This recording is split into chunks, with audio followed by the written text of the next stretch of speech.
So I've seen this thing where people are having a chat with ChatGPT. I'm going to try to have a chat with ChatGPT and on a very crazy topic, and let's hear what ChatGPT has to say.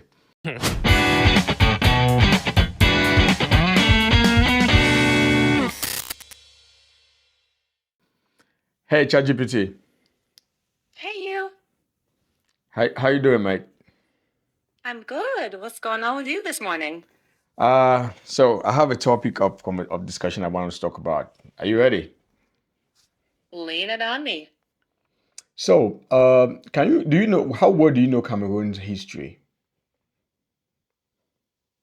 Fairly well. I can definitely walk through the big arcs like pre-colonial kingdoms, German colonization, then British and French mandates, independence in 1961, reunification, the Ahidjo and Bia eras, and more recent issues like the Anglophone crisis. What angle are you interested in? Politics, colonial impact, culture, or maybe a balanced debate style take? So the president of Cameroon has been in power for more than almost 50 years now. Do you know that? The Paul Biya has been in power for almost 50 years. You know that? Let me check. Okay, yes. Paul Biya has been president since 1982. And before that, he was prime minister from 1975 to 1982. So we're talking over 50 years in top leadership roles. Are you thinking about the impact of that longevity or building a bigger argument about Cameroon's political history? I'm just looking, right, because if some friends of mine and I were having a conversation about the impact of this long serving leadership, to the economic atmosphere of the country. So how what's the negative and positive impact of a president serving this long term, of a leader serving this long term in power? Let me check. Good topic. So, on the plus side, long role can mean stability, consistent long term projects, and possibly steady foreign policy. The downside, institutions can weaken if power gets too concentrated, less accountability, and risk of corruption or stagnant economic policy. A useful way to frame it: don't assume long rule is automatically good or bad. Instead, ask, are institutions strong? Is there transparency? Are So in the citizens' case, living listen, standards? in the case of Cameroon right now, yeah, uh, Paul Biya has been out of Cameroon for 2 months now, and there are so many speculations about his health, his whereabouts, what is going on. So a lot of pundits and opposition have been talking about the fact that he's unwell, the fact that his absence is leaving the country without a designated or legally appointed, heir. Because before traveling, Pope, after he was elected again for this term, he created the post of a vice president, which was vetoed, which went through parliament, and parliament voted the thing, and he signed it. But still, since then, he hasn't appointed someone as the prime minister, because he's supposed to appoint based on the law. He hasn't appointed someone as the vice president yet. But now he's been out of the country for 2 months, which make automatically says that the country is vacant without any leader, because there's no vice president who by the constitution that was voted, that was brought in by just of recent.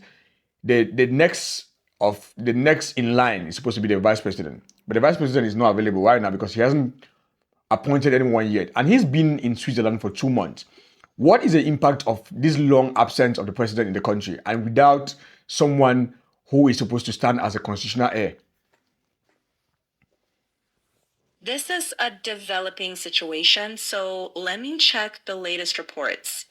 Okay, so if what you're describing is accurate, the impact isn't necessarily a legal vacuum, more a governance and confidence problem.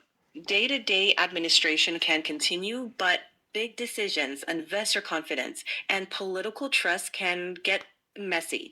Opposition parties may highlight the absence as a symptom of institutional weakness. I want us to I want Government us I want us to look supporters. I want us to look at this from the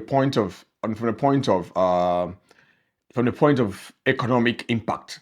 You know, is there a risk for investors to pull out from businesses in Cameroon because it's uncertain what tomorrow might be when it comes to the country.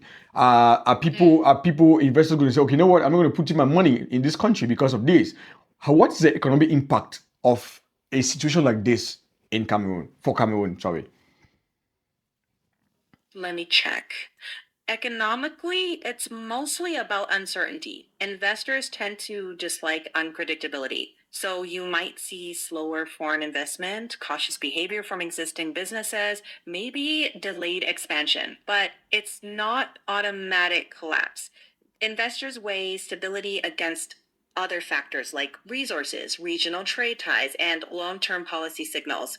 Biggest economic risk is missed growth, businesses waiting instead of building, and that can slow the economy over time. So I frame the core question as: is Cameroon sending credible signals about succession and economic policy continuity or not? Okay, so you mean you what you're saying is it doesn't have a direct impact, but it's like it's something that is forecasted that it might, but it directly it doesn't. There's no direct economic impact that might have, but then it creates a certain level of instability and uncertainty, which is something that investors don't want to see before investing their money. Yeah. Exactly. Right. It's more about uncertainty than an instant crash. Markets don't like guessing games.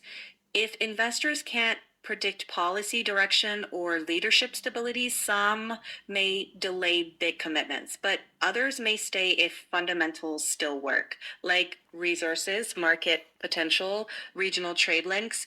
So the real cost is often slower growth, So if you not an can, immediate if you pullout. if you can, Does that I want it makes sense though. Yeah, thank you for that. But if you can, I want you to try to, pull in some data that can tell us about Cameroon's economic progression in the past 10 years.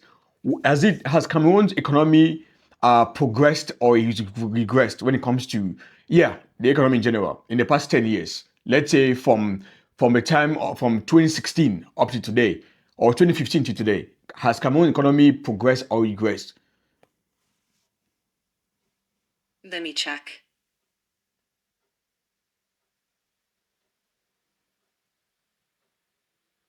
Broadly, Cameroon's economy has seen modest growth rather than dramatic progress or collapse. GDP has grown, but living standards haven't broadly kept pace.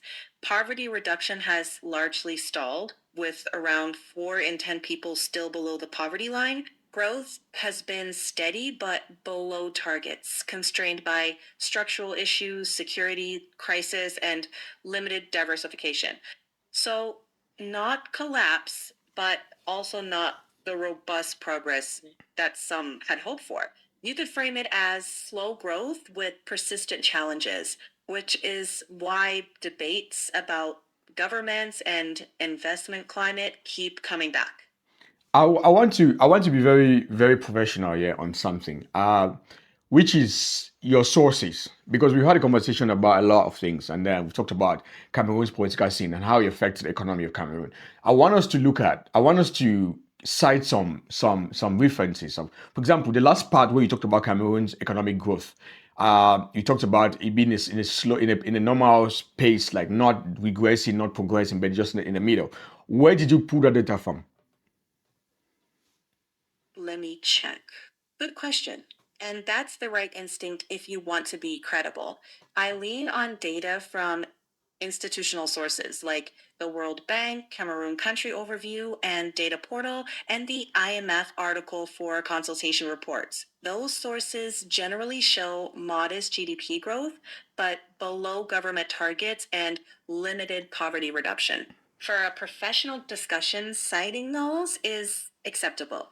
If you want exact figures to quote, I can pull the latest numbers next.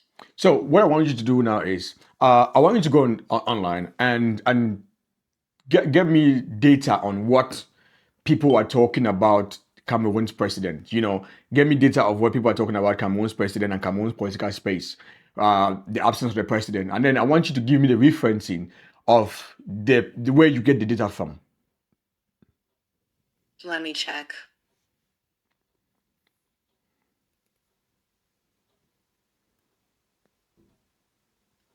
Something went wrong with the lookup. Do you want me to retry or summarize from what's already here? No, we try because I want an extensive data and referencing from where the data came from. So we try.